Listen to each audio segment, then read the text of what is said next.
Hey, so remember in 2020 when we all started drinking a lot? To cope with the end of the world and being stuck at home? Well, fast forward to 4 years later, and are you still using booze to cope with stress of the world, job market, parenting, and just life? Meet Jenn Kautsch, the founder and creator of SoberSis, who created a movement because she didn't see her experience with alcohol reflected back to her. She wasn't exactly an addict that was so out of control, but she was unplugging from herself and her life. And to be honest, we've all been there. We talk all about gray drinking and the impacts of alcohol, and of course, the steps to how to get through it. If you're new here, you're listening to the How We Get Through podcast, a place for you to feel connected through deep and meaningful conversations with healers from all over the world. I'm your host, Jen, a licensed therapist and founder and CEO of the How We Get Through app. And my mission is to bring you affordable and diverse therapy resources to help you get through the hard stuff, all in one place and at your own pace. Welcome to the How We Get Through community. Hello, and welcome back to the How We Get Through podcast. We have another special episode today. We have Jenn with two N's, Jenn Kautsch. She is founder and creator of the SoberSis community that is very successful. Thank you very much. Great job. And she helps women renegotiate their relationship with alcohol with no shame. Jenn, welcome to the podcast. Yes, thank you so much, Jen with one N. Jen with one N, I know. When we met, we connected on that just right away, right out Exactly. again. Do you like your name? Are you like a Jennifer girl? I am. I think it kind of fits me. Jen, as you know, is misunderstood often for Jan, Jean. Yes. I get a lot of Jean in there. I got a lot of Jan, and I'm like, am I saying my name wrong? Yeah. They're like, I'm Jen. They're like, Jan? I know. It's really, it seems simple, but it's hard. It's hard to get. And then I add the extra N on because phonetically speaking, it just makes sense to me. Makes sense. We talked about this, how I just take off the iffer of Jennifer. That makes sense. I wouldn't be Jen Niffer. I would just be Jen Iffer. So whatever. These are the things that we have to think through and make it your own. You have to make it your own, Yes. Which I think is such a part of you in being such a trailblazer in this gray area drinking. And so can you kind of describe what that is? And then we'll love to talk about your story and how you created this. Sure. Yeah. Talk about make it your own. Yeah. It is a good segue because, gray area drinking. I used to think that all drinking was either black or white, all or nothing. You either had a problem with drinking or you didn't. Pick one. And for most people who drink alcohol on any kind of regular or social basis, they often find themselves somewhere along the middle. What about the bell curve? The middle ground. And so that's what I discovered probably now 7-ish years ago, was that there really is a full-blown drinking spectrum, and that anybody that drinks alcohol is on it, and that's okay. So that creates a conversation of curiosity and just everybody having a very unique relationship with alcohol versus struggling with alcohol and needing a label. No longer serving. Yes, that's so good. I mean, it is again, the gray. We talk about that a lot in therapy too. Black and white thinking or rigid thinking, what's in the gray? Because we are made of light and dark. We are good and bad. They need each other. And so the spectrum is a complete picture rather than just picking one or the other. Yeah, it's not so binary and it's not so linear. The journey isn't. I'm curious about my relationship with alcohol, so I need to say I'm never drinking again. That is just too big of a jump.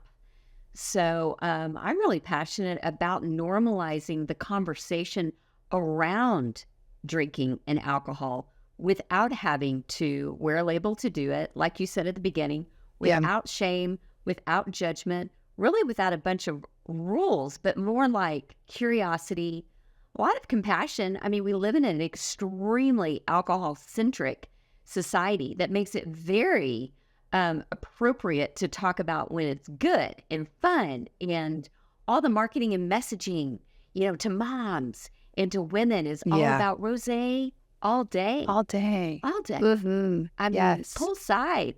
Yes. summer.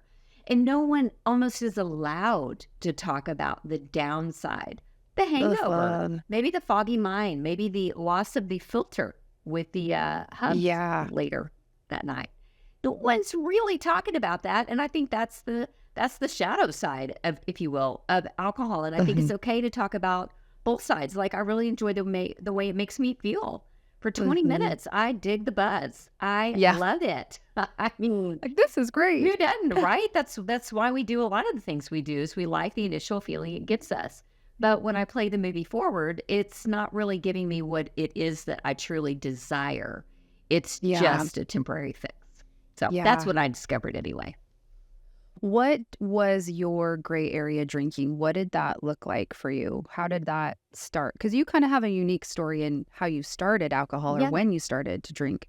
Yeah, I think I do too. I thought for a long time there, No, I you thought do. I was literally the only one that started drinking, quote, later in life, in my young 30s. Now that I'm older, I'm like, that's actually not later in life. That's still really young. But I was not, I guess back at, again, I am dating myself right now. So for you younger moms, Love it. I do have kids who have grown and flown. They've grown and flown the nest, y'all. Yes. And when you told me that when I met you in real life, and I just said you did it. I'm Like, here. I think A that's so survivor. important for, yes, I'm not a young mom. I have young children, but it's like, oh, like, you're okay. I am still standing. You did it, and you have a great relationship with your kids and Oh, like all the things. love these people, love these adults out there in the Yeah. world. Mm. But yeah, so for me, I really, I mean, I had a drink here and there. It wasn't like I'd never had alcohol before, but really in my college years, in my young 20s, it was just not my drinking years. I could take it or leave it. In fact, I definitely left it. I thought it was kind of gross, looked out of control. Most of my friends at that time didn't drink. And quite honestly, Jen, the society back then, late, 80s, So- 90s, drinking wasn't at the grocery store at a bar where then you could drop it off. Like my Whole Foods here, you can literally go get a glass of wine or a pint of beer while you're shopping. And they have these little holders. It's closed now because of What? COVID, but they had these little holders at the end of the aisle to drop off your drinks. Like if you couldn't grocery shop without it, it was available. Wow. Like that was not the case when I was younger. So Yeah. I just would like to mention that the tide has changed. But yeah, so my relationship with alcohol really began as a young working mom. Again, I'd been around it. I'd been in a sorority. I mean, it wasn't like, it just was not on my radar. And then all of a sudden, it literally got on my radar. I was at a networking happy hour, and one of my good friends said, "Hey, Jen, why don't you get a drink with us?" And I thought, you know what, Courtney? Why don't I? Like, really? Yes, Courtney. Why wouldn't I? Actually. And I kind of grew up, in the Bible Belt in the Deep South, where I had Yeah. like a lot of rules around drinking, like don't drink if you're not 21, don't drink and drive. As a person of faith, don't drink and get drunk. I was like, whoa, those are great rules and all, but like none of those apply to me right now. I'm a 32-year-old at a networking happy hour. So I just, Yeah. I The re- extremes of it. yeah. So it was Mhm. almost like I kept trying to apply, quote, rules of my youth to my adult woman living. And it didn't match. And so I felt Yeah. a little bit, and because I also grew up without a cautionary tale around me. I did not grow up with parents really who drank or who had a crash and burn or a negative experience with alcohol. So for me, I was quite honestly a little bit naive and kind of didn't realize, oh, alcohol is addictive. I mean, I kind of knew that, but like, again, the marketing, the messaging was really starting to kick up again about 20 years Yeah. ago, where this mindset of it is your reward. There's nothing wrong with it at all. And again, I'm not here as the alcohol police either. Right. If anything, I know your heart is just to open conversation and Yeah. curiosity. So it's not so binary, all or nothing. But for me, so I just kind of just kind of rolled right into it like, oh, this is what adults do. This is what is glamorous. This is the, I can bring home the bacon right up in a pan Yeah. kind This is what working women of do. vibe. I mean, think about it of like the good boys club. That's what they do. They got their cigars, like they got their That's right. scotch. And I was going to Right? clink a glass and kind of feel like that was a really stressful meeting, but we did it. Let's decompress. Yeah. We owe it to ourselves. Yeah. A lot of that was early on. But for me personally, there was already a lot of cognitive dissonance when I started drinking because I had not grown up per se as a drinker. And I did like the way it made me feel, but it was definitely like, whoa. In fact, I know that you like to kind of be a myth buster as far as Yes, like I mental do. health myths Yes. out there. Well, I bought right into one, a hook, line, and sinker at the beginning of my drinking career. And that was that alcohol would decrease my anxiety. That if I was feeling anxious at all about life, about kids, about marriage, about business, anything, if my shoulders were starting to get higher and higher in my ears, if I had a glass of wine, my shoulders would go down and my brain got the message, the reward center lit up and said, this is how you get anxiety relief. Yeah. But the science does not support that. In fact, the science behind alcohol really shows the opposite, that actually increases stress and anxiety. Took me about 15 years to get the memo on that. So that wasn't great. But Yes, but I do think you're speaking to a lot of people's experience, especially women or moms, of like, is it 4 o'clock yet? Is it happy hour? Is it 5 o'clock? Like, when is an appropriate time to drink? Because and I think especially working from home in this current life, it's like, where's my transition into my nervous system being like, okay, we can relax now. Like, we are off the clock, right? And so I think with alcohol, it's always been that trend of, here, now you're off the clock. Treat yourself, it's quitting time. It's 5 o'clock somewhere. It's 1 o'clock. And so it felt very permission giving, not only permission giving, but actually encouraged. And so for me as a young mom, there I was in my 30s, my kids were just really getting close to school age, like, 4 and 5. And I was like, this is how it's done. I get it. This is how you do it all. You work hard all day. You're mindful all day. You give. You're super duper uber responsible. You do it all. And then you kick your feet up and it's your time. Wow. And that is when I began the journey of my 5 o'clock. What started out as just a pleasantry on the weekends or at like the networking became it's a Tuesday night. I'm cooking.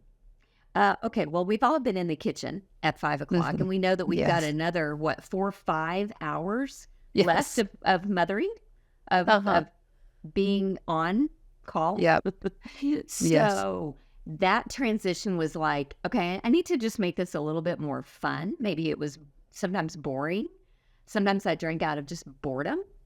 And sometimes I would pour a drink because of the reward. And sometimes I poured a drink because I wanted to alter and change my current reality. I just wanted to bend it a little bit. Just a little. And I did. I thought drinking made things more fun, more tolerable. And quite honestly, I even at one point in time really bought into the belief that having a drink or two would actually make me a better mom. Right. I could chill and my kids could just I'm not yelling as relax much here. Maybe I won't be so uptight. Maybe I will take the bait if there's a jab poked at me. Come on, bring it on. I've got my shield on. I'm a fun mom. Fun mom. I'm chill. You can't get me. I can't feel things as acutely as when I am sober-minded, which is a term I use a lot about being awake, alert, aware, and totally present in your own life. And I can't say that I did that for a lot of that time that I was Yeah. raising my sweet kiddos that again are now high functioning adults. Yeah. Can you like what job were you doing? What was your life like? Yeah. Well, that's a great question. And I think the stories, the details get the message across because you can actually picture someone's life. So my Yeah. husband and I had been married not quite a decade at that point. Wow. But we, Whoa, you know, child bride? Well, how old are you? 20? you know it, Some you know it. Yeah. Yep. Yes. Yep. I just Okay. turned 35. Wow. Yeah. I'm sorry, the inverse of those numbers, but whatever. Yeah, so I got married at 24, so I'm like 32 now. So I've been married, like 8 years. I've got a 4 and 5 year old. My husband and I used to own a retail store here in Fort Worth. So we Is that why you have such great style? thank you, no, Ah, but thank you. wow. I love that. I do have a marketing degree, and I was a buyer for our store for many years. Oh, yeah. Okay. Th- This I is was all making sense, Jen. This I is why I loved it. wanted to I know. was Yes. merchandising. I had like my little Ah. 600 square foot boutique and actually a fly fishing store. We used to own an Orvis Oh. dealership. If anybody out there is a fly fisher, man or woman. So, Yeah. but here's the deal. That was kind of mid to late 90s. And this was before all the .coms Yeah. and all the Bass Pro and all the big box stores and the Amazons. So we were a Yeah. little ma and pa store, This is brick and mortar ma and pa. And we started to realize this is not going to be a great business to stay in. Retail in general, it's pretty difficult these days. And so we were looking for kind of a transition out of retail, but had not really done much else. That's kind of what got us to Fort Worth. And we'd done that since we got married, pretty much. And so I thought, that's okay. I'll save the day. Jen to the rescue. I can my be one on the Enneagram. Yes, Enneagram 1 shining in there. And I was like, that's okay. I've got a brain. It still works. I do have that marketing degree. Maybe I can find a career path or a job where I could be at home with the kids during the day and then do things on the phone, do things on the computer during the day, but not leave them, and then do stuff at night while my husband's at home. So I got involved in a network marketing business and Wow. built the team, did all the traveling, did all the hotel, public meetings and whatnot. Yeah. So that's what I was doing. So I was like, stay-at-home mom by day, able to make all the school But stuff. full-time working. Oh, yeah. All the pickup, drop-off. Meanwhile, I'm like, wow, our retail business is failing at that time. So it was a lot of pressure. I always say to people, that's when the heat of life really turned up for me. I would say before then, for sure, I'd had challenges and obstacles, but this was different. Now I'm married. I've got 2 kids. We've got a mortgage. We just built a house in the suburbs of Fort Worth. We had a lot of responsibility on our plates as still 2 really young parents. And I think the pressure and the weight of it all and the complexity of more relationships in my life. And when I was single and it was just me, Right. I could figure out a lot of that. Meanwhile, my relationship with God is growing throughout this time. Yeah. I'm also starting to feel a divided mind. I'm feeling divided. I would just call it like at odds within myself, kind of this mental tug of war of I'm trying to be a good mom, but what does a good mom look like? Well, a good mom is patient. Okay, how can I be more patient? A good mom is responsible. Okay, got that. But I need to be a good example. So there was a lot of pressure for me to constantly be a good example. But then I had also in this time discovered, literally discovered this elixir that could literally transport me a lot out of that stress, out of that pressure. And at first it was just kind of like, hey, just have a drink, take the edge off. Then what was kind of like a pleasantry turned into a habit, turned into, it's Friday night. Of course, that's what we're doing. No questions asked. I mean, duh, it's a Friday night. Go on a date night or Yeah. whatever. And then before I knew it, I was kind of even out of the habit, and I was just now in the routine. I was on autopilot. My hands reaching at 5 o'clock, even when I don't really even want to. Yeah. Right. Because But it's I just what kind you of don't do. know what else to do during that time to alleviate the stress. Yeah. Kind of meet me, at the boredom zone, or whatever. I kind of started to feel stuck.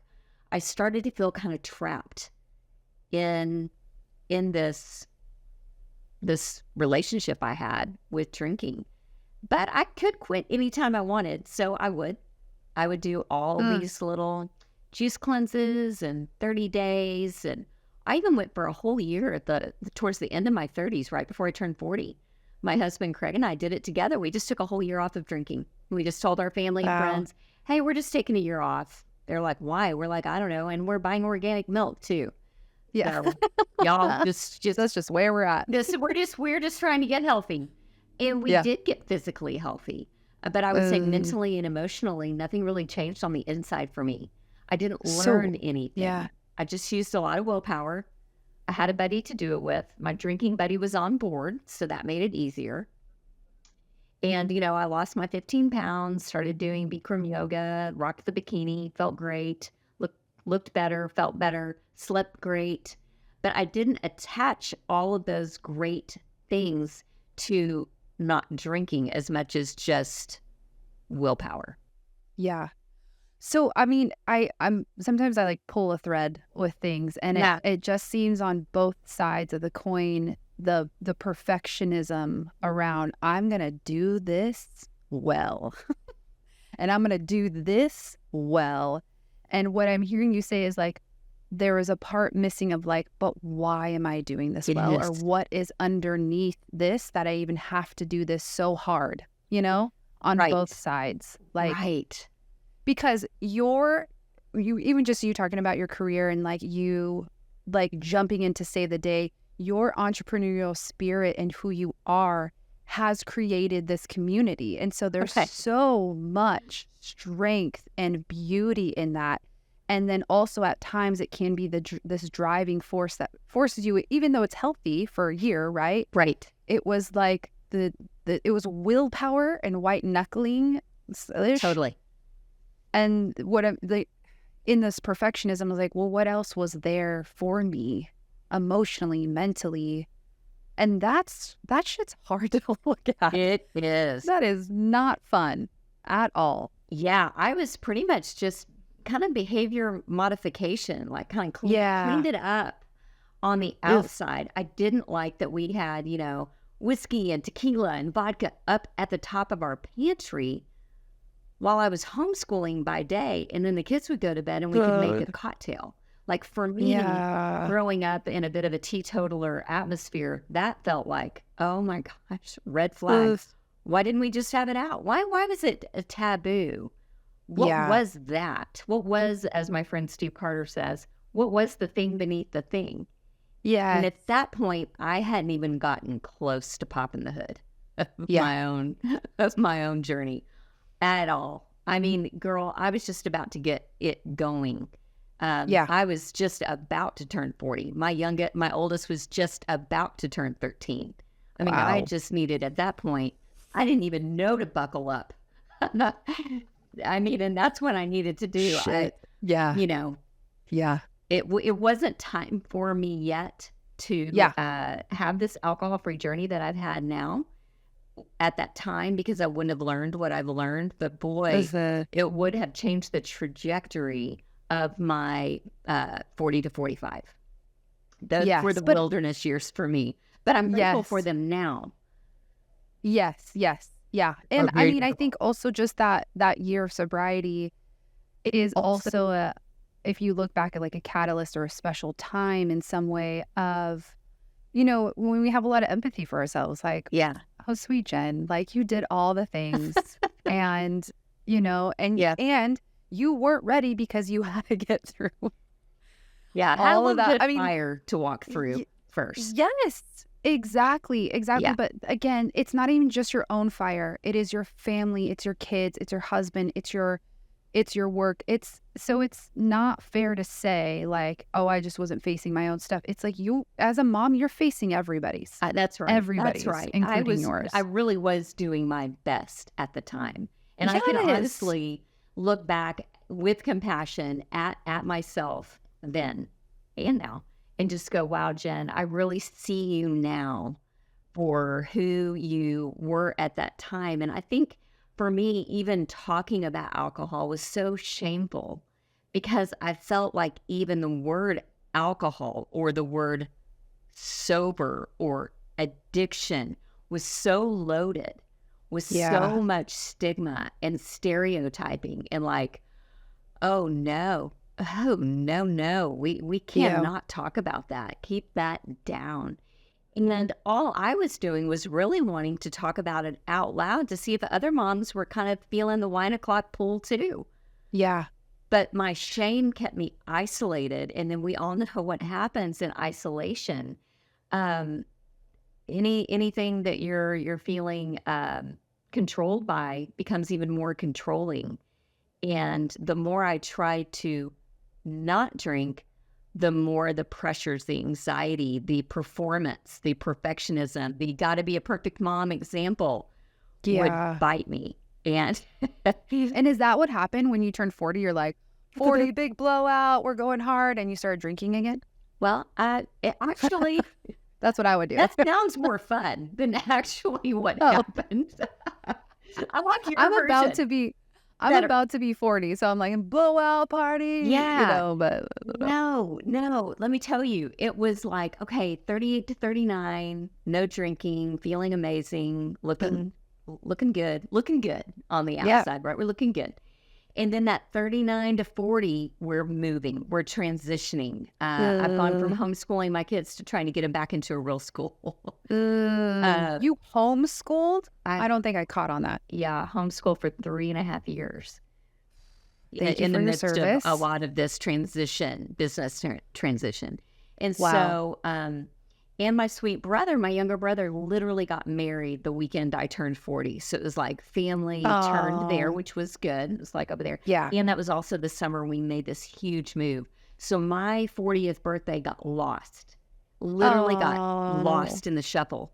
No big party, no big blowout, kind of on the DL. And I kind of slipped into 40, and I slipped in with a lot of stress and a lot of overwhelm and not feeling on my game, not feeling like, yes, I've arrived. I'm here. I feel good about it. I felt like in 1 year's time, a lot of the old habits had returned because none of the why had been worked on. Yeah. And the stress had really crescendoed and then really stayed at an epic high level for the next, ironically, 5 years. I mean, with moments of reprieve and, good things were happening during that time. From the outside looking in, my life actually looked, again, pretty darn good. And, most of my friends were drinking like I was. So I didn't stand out. Internally is where it was the chaos. Internally is where I was so misaligned. Externally, I really did blend in very nicely. Too nicely in a way that I just didn't know how to kind of raise a flag and go, hey, I'm feeling red flags. Anybody else, again, for fear of judgment, fear of what that might mean about me. What's that mean about me, my identity? And because I had such stigma and stereotype attached to drinking from my olden days of, the good girl next door, there was a point in time towards kind of the end of my drinking career where I was in such denial that could be me potentially having one too many, being glassy-eyed, heaven forbid, slurring my speech in front of my children was a freaking nightmare for me. I mean, I really could not, the blow of failing in that way was so severe to me that I literally detached and abandoned myself. I left myself in that state and would my inner critic, my Enneagram oneness, would literally stand over there and just go, wow,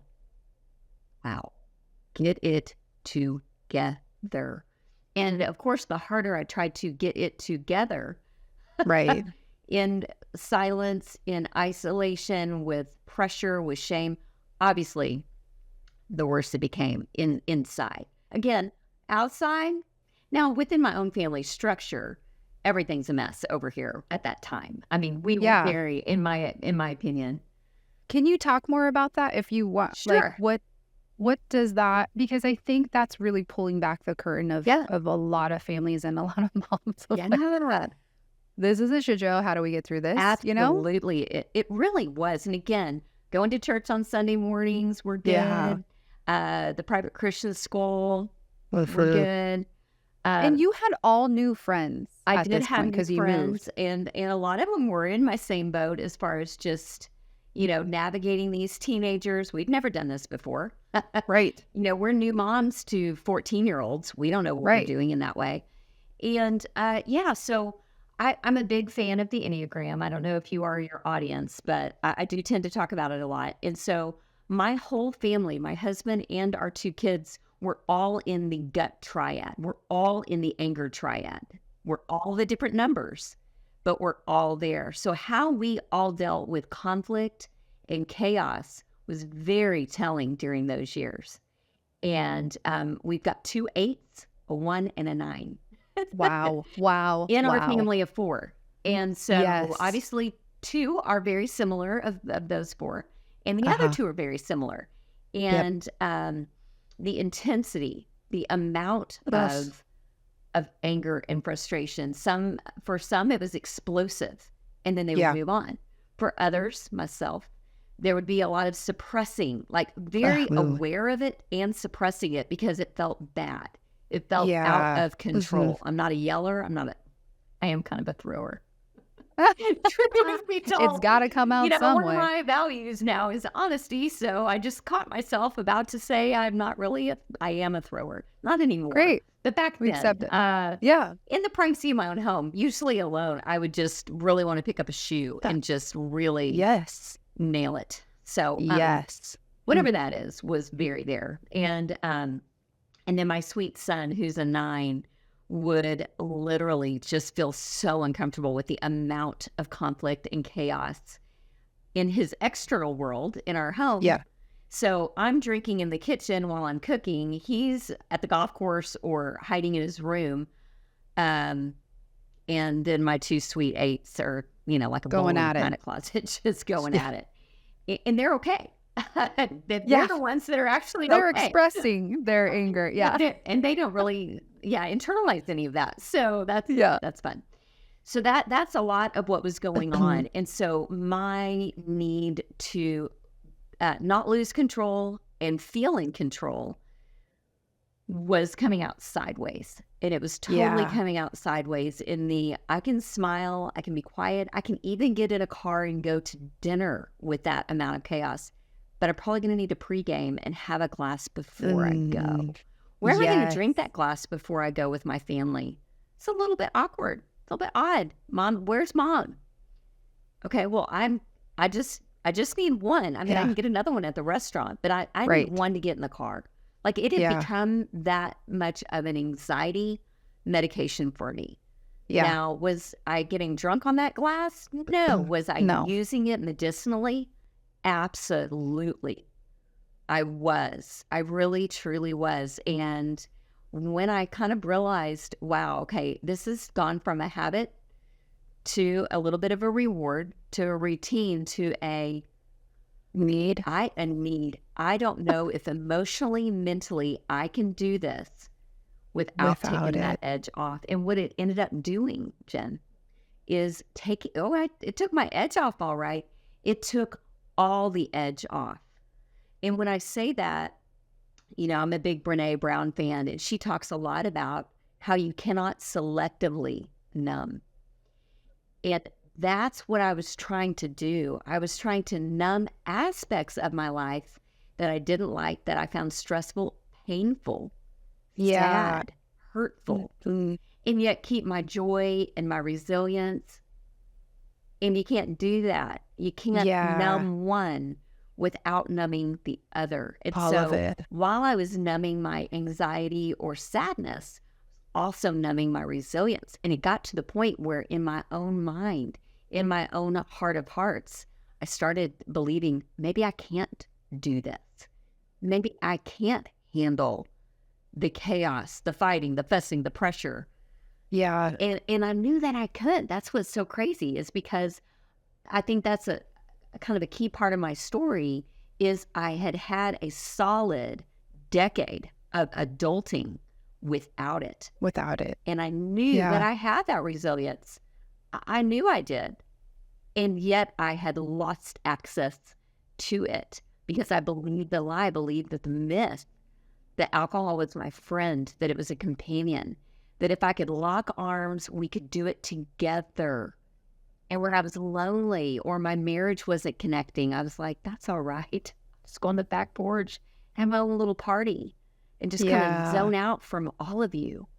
And that was very, very, very lonely. Or I could go out with friends. We could just do it together. But that's ultimately what we were oftentimes doing. Not every time. And sometimes I drank, obviously. It was just out of sheer fun and celebration. And then that was hard to keep a lid on because I was like, now I feel free. Yeah. Wait, I'm not This free. is great. I'm controlled by something. That's not freedom. Yeah. So it was constantly for me riding the line. It was a lot of management for me to stay in that, quote, gray area. It was a tremendous amount of mental, emotional management, which was exhausting. I talk in my book, Look Alive, Sis, about decision fatigue and decision prison because I was constantly deciding, am I going to drink tonight? Am I not going to drink tonight? Am I going to have one? Am I going to have three? Nothing can go wrong with, like that was kind of like my magic number because I built up quite a tolerance, 2 or 3 glasses of wine over a 4 or 5 hour period while you're eating, drinking, like I could do that pretty mindlessly. And that was part of my challenge was I'd gone from sober-minded during the day, awake, alert, aware, totally present in my own life, to mindless sipping. Yeah. Just mindless. And so, I love that. And I really appreciate, I think it's like a hard question, but I really appreciate the snapshot you give because I think as women, we do juggle and hold a lot and suppress a lot of our own emotions or our own needs. And again, if there's wine there, then mommy juice, wine o'clock, all the things like this can take care of that and everything will be fine. And it's just like, it becomes like such a slippery slope because the family is hard. It is so hard and everyone's changing and everyone needs something. And like, you get lost in the shuffle. And so again, like that perspective of self-care is like, well, this is for me. This is my time. This is a me time. Right. It's like, yes. And is that actually connecting you to yourself, like regulating? Like, do you need to go take a bath? Do you need to breathe? Do you need to go put your feet in the grass? Like, are there other things you can do to take care of yourself? And again, that slippery slope of just that numbing piece. And I love that you noted that it numbed all of you. Yeah. Like all of it. All of me. And then I would wake up the next day, after the 3 a.m. wake up call that I had midnight, sleeping. I would wake up usually at 3 o'clock, and I didn't know why. I didn't know the science of why I was waking up at 3 o'clock. I just thought I was getting older. Science? I just thought I was in my 40s, and that's what you do in your 40s. Yeah. Turns out there is a lot of science behind the 3 a.m. wake up call. It's because everything that goes up must come down. So we know alcohol is a depressant, but it feels like a stimulant when you're having it, right? It's a major dopamine hit. It's stimulating because it's a lot of sugar. It's a lot of up that's got to come down. But what we tend to do is we keep trying to get up by having another. Right. We just have another. That's why one drink kind of feels like another is kind of teed up and ready, and then the second one orders the third one. Before you know it, it's possible I know from experience, Yeah. to go from I'm just going to have a glass to doing a complete bottle breakdown. Yeah. I call it the bottle breakdown, where I'm like, oh my gosh, I literally can have a bottle of Pinot Grigio Yeah. on my own on a given night. Now, granted, it's it's paced out. I mean, we're gonna pace ourselves here, but like it's not that hard to do. And I thought for sure I was the only one doing that. That was not, Well. Anyway. And So that was your drink of choice, was wine? Did that? I was a big wine drinker. I did like the Mhm. white dry wines, Uh-huh. and I'm also a Texas girl, so I could totally do the cold beers Ah, yeah. or whatever. Yeah. Well, Yes. let's not be Mhm. picky. Whatever Right. was really available that would kind of do the trick. But I did have my drink of choice. Yeah. And so the 3 a.m. wake up call is literally the chemical dynorphin is literally, and cortisol is literally surging through your body to bring down this euphoric high that is out of homeostasis. You are out of that balanced state, and your body is like, wee, okay, can't stay up there. We got to bring you down. And that's why people who drink on a regular basis, whether that's one drink or a bottle breakdown, anything that goes up must come down. So usually, there's that baseline of how you feel without it. Then you have a drink and you feel higher, but then you go lower. So then to even get back up to baseline, you've got to have more. And so that 3 a.m. wake up call is the coming down. And so that's why you wake up with a little bit more anxiety than you had. And so thirsty. You're like, maybe before drinking, you've got the dry mouth, you've got the headache, you're dehydrated, your brain cells have shrunk. That's why you got a little bit of a headache.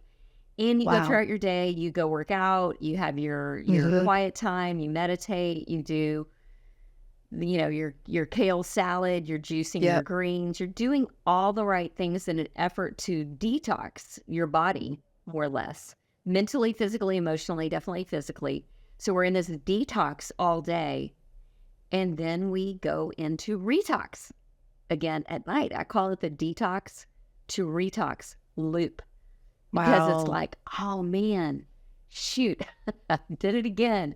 I had one or one too many, whatever affects your body. That's why it's so different for everybody. Because your goal may to be out there listening to drink less or not at all. Your goal may be just to be more present in your own life, and you're questioning how alcohol serves you or if it helps you to do that, wherever you may be in the journey. But that detox to retox loop is something else, because I always tell people I've never been a yo-yo dieter because I'm not that disciplined, but I was a yo-yo drinker. Yeah. I would stop, start. Oh, we're taking a break. And a lot of my friends would do that too. And they'd be like, are you on the wagon, off the wagon? I'm like, I don't You're really the get leader. the wagon thing, but I am not drinking right now. The next time you see me, I probably will be. So, Pellegrino for me tonight. And I felt deprived, miserable, a little bit left out. But I was kind of paying my penance for the night before, the weekend before, thinking I could kind of undo it. But again, not going back to the why, not going into the thing beneath the thing. And that's where the work is. Yeah. The extremity of it again, like detox to retox, like black or white. Yeah. Right. How did your relationship with alcohol impact your children then? And what does that look like now with them? Because your husband drinks. Yes. Correct? Yes. Yes, he does. And that's been an interesting road to travel, because we were, quote, drinking buddies. When we took that break in my late 30s, he's 2 years younger than me, so I'll say his mid-30s, my late 30s. We did it together, and we had a lot of camaraderie there. In fact, I don't know that I could have done it without him at that time, because it was so surface level. But so he still drinks, and when I stopped drinking, our kids were 16 and 18. Almost 19. And so they were still in high school and just in their first year of college. So now they're 24 and 26. Wow. And have their own lives, their own jobs, their own path, their own journey with alcohol. I would say back then, I think because I am such a true Enneagram 1, in the sense that I'm so predictable, I'm so what you see is what you get. They could see the shift in me Ugh. more than I realized they could. You see, when I was drinking, I thought, nobody really notices. Really, nobody cares. I mean, do they? Does anybody care? I'm just mom over there. You know, I really minimized myself a lot. Yeah. And I think it's natural for us moms to do because we just think, you know, I'm the Uber driver. I'm the cleaner. I'm the cooker. I do a lot of things. And so I would just kind of minimize myself and just say, you know what? I'm drinking while I'm cooking and nobody notices. Nobody cares. Yeah. I'm going to have a drink while I'm cleaning. Where is everybody now? They've all scattered. I'm here alone anyway. Who cares? Again, that entitlement of my time. At least let me have this. Come on, guys. Yeah. And so, I didn't think they noticed as much as now I know that they did, because now I know what I notice as a non-drinker. Yeah. Yeah. Yes. Yeah. And I love when it's almost like you're speaking about this like invisibility piece that, you know, a lot of my own healing in this last couple years has been, you know, one of my healers that I went to, he's like, you know, the world is a mirror, right? And so when we put that on there, it's like, oh, I feel invisible. And what I'm staring into is that they feel that I'm invisible too. Oh, right. That's right. Good. Yes. Yes. So it's like that. And then I'm just going to melt into the background here. That's right. Nothing to see here. Yes. Yeah. Nothing to see here. I don't feel valued, seen, that's right, or heard. Yeah. And I don't value myself in that, because I'm just doing all these things and they're just things to do. Right. But also, like, I just want to reflect for you, like, you did it all. Like, you did all the things, and you did all the things well. And yes, for the Enneagram 1, but like, you held so much pressure and things, like you, even though inside it was like crumbling, whatever, outwardly you still held your family together as much as you could. Yeah. You know, in the way that you thought you should as a mother. And no one, you know, no one had anything really bad happen on my watch. Fortunately, nothing bad happened in my own life, especially due to the drinking. I think that's a big part about gray area drinking is it hurts so bad. It can be so lonely, but because externally you do look put together. I never got a DUI. I didn't get in trouble. Nobody made me stop drinking. I didn't have to court-ordered work a program. And again, there's no shame in that, because that just means you're further down the drinking spectrum. Like anybody can get there or keep going. It's a one-way highway, you know? Right. So like there's no judgment there. But like none of that happened to me. And I can honestly look back and go, well, that was the grace of God. And two, I really did have a line. I had some kind of limit. But boy, did I ride it. Did I ride up to it? Yeah. Yeah. What I also think you're speaking to is that there was nobody that like looked like you that was having this experience. Right. And that that's was talking about it at all. Yes. Right. And that's why I think your community, besides you just being a freaking powerhouse and who you are, but I think that's what you're giving people is like, there's a spot for you and I am you, and like, let's do this together. Yes. That is a huge part of my passion of why I'm still doing what I'm doing. Because I personally myself am kind of out of that spot. I'm out of the woods, folks. You know, my kids grew up, the chaos in my house dialed down, although marriage it's still going. Now you're left with each other. Still married. We just celebrated 29 years. Oh my and we've got plenty to work on right here. Yeah. Right here, us and the dogs. We've got plenty. Yes. It's not like my world just went into like push mode, but a lot of the triangularization, whatever that word is, where it's like aggressor, victim, rescuer, that triangle minimized because now there was just two of us. Yeah. I mean, I could pull the dogs in if I needed to, but sometimes we need to. Yeah. But it really has allowed me more space to look way deeper and internally. But I still keep going with my story out there because I do think there's still a woman I always say this, and I can picture her now because I picture myself. There is a woman tonight after they hear this podcast who will be at the kitchen sink after they've cooked, after they've cleaned, and they're on their third class, and they're thinking, how in the world did I get here? How did I get here? Yeah. And how do I get out? How do I get out of this? Whatever this Yeah. is, I don't like where I'm at. I don't like myself right now. I don't like my life, but I love my life. It's this, it's that mental tug of war of I love my life and I don't like how I'm showing up in it. Yeah. And I don't know what to do. That's where I want to step in and go, wait a minute. There are resources and conversations happening all along the drinking spectrum. You don't have to get worse before you get better, because you may not feel like you, quote, qualify for a conversation further down the drinking spectrum. Maybe that doesn't resonate. I don't think that it would have resonated with me to go. It didn't. So you created it. So I created what I wish I would have found. Exactly. Yeah. Can you talk a little bit more about the community and how to get in it? I mean, we kind of know who it's for, but like maybe who it's not for, if there's a little more clarity in that. Yeah. And what can we get out of the community? Yeah. Well, I really believe this, and now I've seen it big time, is the antidote to addiction. And I'm gonna say addiction. In this case, I'm pulling in some Gabor Mate. And he kind of says, addiction is anything we do. We're addicted to a lot of things, our phones, the Netflix, the shopping, all the things.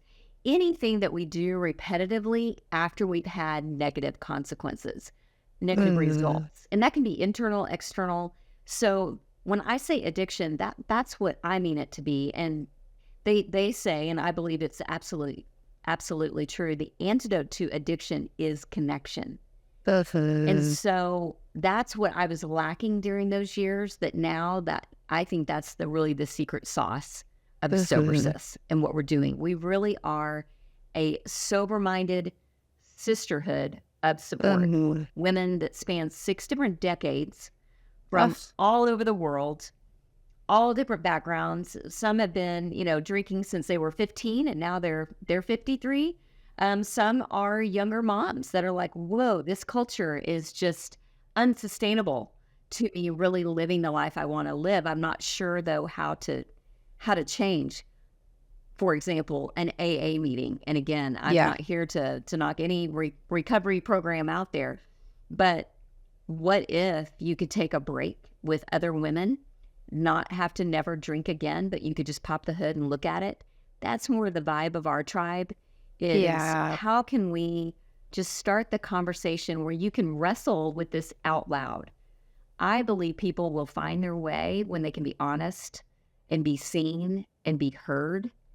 I was always afraid to talk about my drinking because I was afraid people would just see the drinking, that they wouldn't see me. And I was like, oh no, if I get labeled as a drinker or a problem drinker or an alcoholic, I'm just done for life. Like, I don't think I can handle it.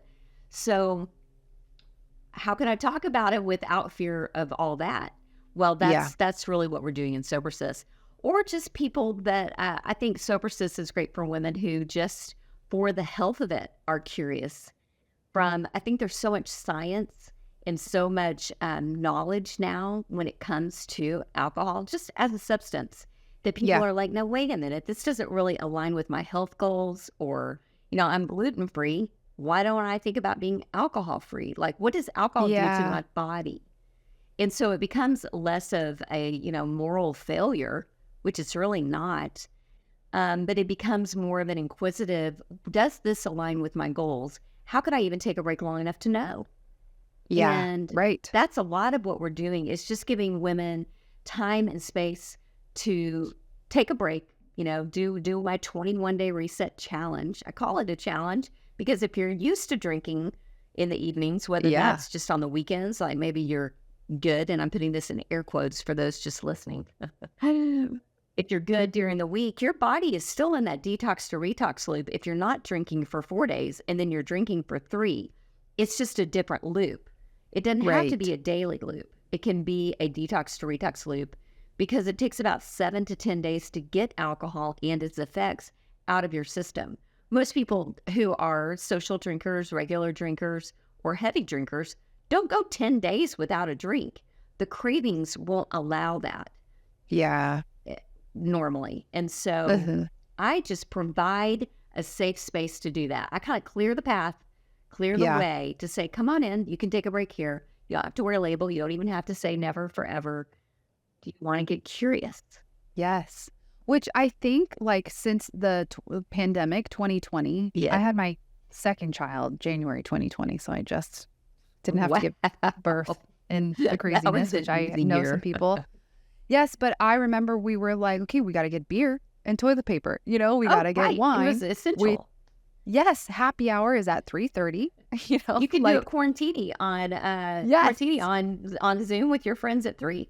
Exactly. Yes. And so I think there was just a huge push for that. And then I think what we're seeing too is like all these non-alcoholic Yes. beverages come out because people are like, whoa, whoa, whoa, we overdid it. And we had to in a lot of ways, in some ways of like our nervous, we didn't know what was happening. The world Nobody was on knew. fire, right? Nobody We knew. didn't have to. But I think people are really trying to pivot in a health perspective as Yes. well. And I think from the market, I mean, Coors is making non-alcoholic beers. Like all the A big brand lot. names are Oh, yeah. jumping onto that because these other companies, smaller companies, started saying, hey, let's make something that isn't alcoholic, that isn't going to destroy us. Exactly. And Oh you my can still gosh, that's so party. right. Yeah, 2020, I had SoberSis up and running at that time for about a year and a half. And so we were Wow. really, again, I think that was a God move to almost like get us settled infrastructure wise, kind of get us ready, because 2020 and especially 2021, we saw huge numbers of women, Uh, kind of like you just said, kind of raise their hand and like, this is yeah. unsustainable. Like it was kind of like vacay all day. It was kind of Yes. it's almost It like was a good for a vacation time. vibe. Like, Mm-hmm. hey, Let it's loose. like a storm's rolling in, or like camp, Yes. or like, come on, we can do this together. It'll be fun. And then it was like, oh my gosh, okay, 6 months in, I cannot do this Yeah. anymore and be high functioning Mm-mm. everywhere else. And for a Right. lot of people who had never had a quote problem with alcohol, alcohol started to become a problem. And you don't have to Yes. change your relationship with alcohol because you have a problem. Alcohol can just be something that just doesn't align with you. Right. Exactly. I love that. Yeah. Okay, Jen, so where can people find you? How do they sign up for the 21-day detox? Tell us all Yeah. the deets and we'll put it in the show notes too. Yeah. Well, you may be listening to this down the road at any time. At the beginning of every month, I do a 21-day reset challenge. I think we're coming Mhm. up when your listeners hear this on Yeah. dry July, which is a thing, y'all. Dry July. We do dry Yes. January. Why not dry July? Halfway through the year, reel it in. And so Yeah. a lot of what we do in our 21-day challenge is talk about the social aspect. How do you do the Mm. beach, the boat, the patios? Um, and really enjoy it without having to have that drink in your hand. Or if you are going to have a drink in Mhm. your hand, like you said, what alcohol-free options do you have? How do you Mhm. navigate a lot of the things that cause us to want to drink in the first place? And so we really go Mhm. there. But yeah, it's been a game That'd be changer. fun. So a lot of it's about connection. So I'm super out there on Instagram at Yeah. SoberSis, one word. And then yeah, I've got the link tree there with all the links, and And that's how they can sign up for the 21-day sure detox? can. Yeah, No. find me Okay. in fact, find me on Instagram and send me a DM and let me know that you listen to this podcast, and I'll personally Yeah. send you the link right there. Jen, that's great. Look at that marketing Yeah. degree. I'm Yeah, learning I a lot want to from hear you. if you're I love listening that. to this and you're just like, I feel like there's And more here. connecting. There is. And I Yeah. want to hear about you. Let me hear about your challenge with drinking. And Yeah. then I'd love to tell you more about my challenge. Yes, I love that. And this is again, okay, so I mean, And you're it is from women Dallas? only. We Yeah. are AKA sober cis. So SoberSis. just saying, dude. Um, Sorry, guys. uh, so I met you in real life in Dallas because we have a mutual friend, Katie Casada. She Yeah. spoke at your retreat. That was so amazing. But I was just like, I have 4 friends from Louisiana that I met when I was traveling in New Zealand, and I've been with them in Louisiana, and just like the Southern hospitality is just, and I think that's what you exude is I could walk into that room and someone be like, hey, y'all, how are you doing? Like, where are you from? Like, all the things. And I'm like, oh my gosh, you want to know about me? Yeah, like, us in California is Yeah. like, don't look at me, don't touch me, don't make eye contact. Yeah. And so I think, again, that's a part of your strength and what you bring is that you are really good at building community, but also like welcoming Oh, people, yeah. especially in this like weird, shamey space with alcohol. So Yeah. We don't make just it thank weird. you. We don't make it Yes, weird to talk about right. alcohol. We don't think you're weird if you want to Yeah, drink at 5 o'clock pretty much every night. right. And you can go without it, but why would you, right? So Yeah, yeah, we we want to talk about that. yeah. We want to keep I it love real. that. Yes, exactly. Yeah. Jenn, thank you so much for coming on. We really appreciate you. We'll have all that in the show notes. And I just really appreciate you and your story. And thank you for all the work that you're doing out there. Yeah. Thanks for having me. Thanks for letting me share. Thanks so much for tuning in. If you are sober curious or wanting to see what would happen to your body, your mind, your spirit if you took some time off of alcohol, then check out Jenn's 21-day reset challenge. And if you are loving what you're hearing, please give us a review on Apple Podcasts so that we can continue to reach and help others. Thank you guys so much for being here. We'll see you next time.